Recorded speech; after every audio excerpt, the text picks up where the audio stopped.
Bila income naik, tambahkan simpanan, bukan komitmen.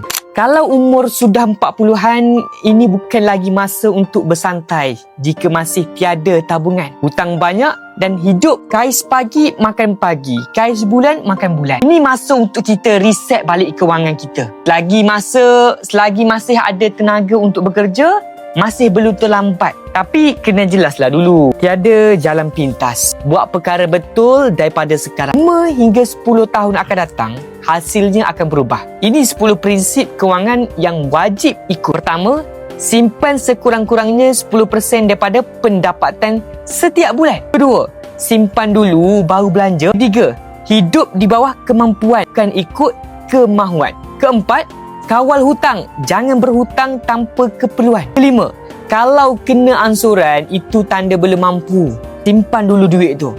Keenam, jangan melabur selagi tabungan 6 hingga 12 bulan belum cukup. Ketujuh, tambah ilmu kewangan, buku emas, kelas seminar dan sebagainya. Kelapan, pilih suka yang betul. Fokus simpanan dan kekayaan. Kesembilan, tambah income.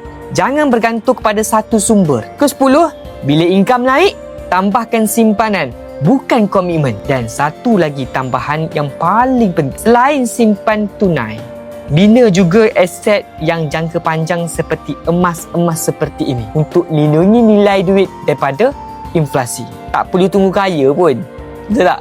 Serendah RM100 kita dah boleh menabung simpan emas melalui akaun Gap Gold Accumulation Program seperti ini. Yang penting bukan pada jumlah, tidak, tapi pada konsisten kita.